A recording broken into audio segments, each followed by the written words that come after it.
अस्सलामु अलैकुम वरहमतुल्लाहि वबरकातुहू। आइए एक और हदीस में आपको सुनाती हूँ। नबी करीम सल्लल्लाहु अलैहि वसल्लम के घर में अगर कोई बीमार होता तो आप सल्लल्लाहु अलैहि वसल्लम सूरह इखलास, सूरह फलक और सूरह नास पढ़ कर उन पर दम फरमाते थे।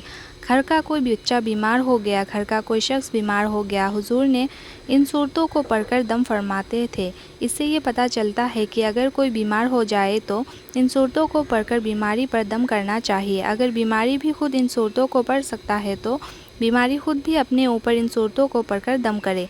पूरी हुजूर सल्लल्लाहु अलैहि वसल्लम की सीरत में आपको कहीं नहीं मिलेगा कि हुजूर ने किसी को ताबीज़ दिया हो या सहाबा ने किसी को ताबीज़ दिया हो या सहाबा हुजूर से ताबीज़ लेने गए हो। पढ़ने को मिलेगा, अमल करने को मिलेगा। ये सूरतें पढ़ो, दम करो। हुजूर ने दुआ तो सिखाई है, तो पता ये चला कि पढ़ना ही असल है, ताबीज़ असल नहीं है। अगर आप पढ़ सकते हो तो यही है सुन्नत और यही है असर। ताबीज़ तो बाद के लोगों ने उन लोगों को दिया जो बेचारे अनपढ़ थे, जाहिल थे, पढ़ नहीं सकते थे, बच्चे हैं या गांव देहात के लोग जहां दिन मुकम्मल नहीं पहुंचा। लेकिन हमने ताबीज़ को ही असल बना दिया। हालांकि असल ये है जो मैं आपको हदीस की रोशनी में बता रहा हूँ। आइए एक और हदीस सुनाती हूँ।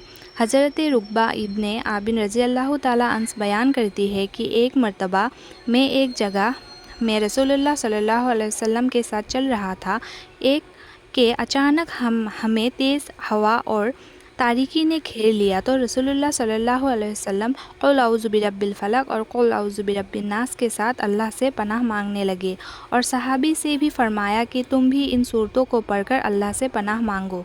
तो सहाबी फरमाते हैं कि मैंने भी इन सूरतों को पढ़कर अल्लाह से पनाह मांगी और फरमाया मैंने सल्लल्लाहु अलैहि वसल्लम को इन दोनों सूरतों की तिलावत के साथ इमामत करते हुए सुना है। यानी ये दोनों सूरतें हुजूर नमाज में भी पढ़ा करते थे। तो पता ये चला कि अगर तेज़ आंधी आ जाए, तेज़ हवा आ जाए, कोई ख़तरनाक घड़ी हमारे सामने आ गए, तब भी हम इन दोनों सूरतों को पढ़ सकते हैं।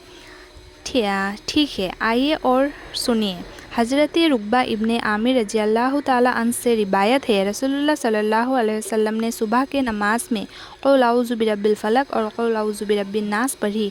यानी हुजूर सुबह की नमाज में, फ़जर की नमाज में इन दोनों सूरतों को बाज़ दफ़ा पढ़ लिया करते थे और अपने सफ़र की हालत में सुबह की नमाज में इन दोनों सूरतों को पढ़ा है। हज़रत अली रज़ी अल्लाह ताला अन्हु बयां करते हैं कि एक रात रसूलुल्लाह सल्लल्लाहु अलैहि वसल्लम नमाज अदा फरमा रहे थे कि आप सल्लल्लाहु अलैहि वसल्लम ने अपने हाथ मुबारक ज़मीन पर रखा तो आप सल्लल्लाहु अलैहि वसल्लम को बिच्छू ने डस लिया। रसूलुल्लाह सल्लल्लाहु अलैहि वसल्लम ने उससे अपने नालिन मुबारक से मार दिया। फिर हुजूर सल्लल्लाहु अलैहि वसल्लम नमाज से फारिग हुए तो फरमाया कि बिच्छू पर अल्लाह की लानत हो कि वो नमाजी को और गैर नमाजी को, नबी को और गैर नबी को, किसी को भी नहीं छोड़ता, सबको डस लेता है। फिर सल्लल्लाहु अलैहि वसल्लम ने पानी और नमक मंगवाया, उनको एक बर्तन में मिलाया, पानी और नमक को एक बर्तन में मिलाया, फिर उसको अपनी उंगली पर बहाना शुरू कर दिया जहाँ पर बिच्छू ने डसा था और उस जगह पर हुजूर ने अपने हाथ मुबारक फेरने लगे और उस उंगली मुबारक पर सल्लल्लाहु अलैहि वसल्लम ने सूरह फलक और सूरह नास पढ़कर दम फरमाने लगे।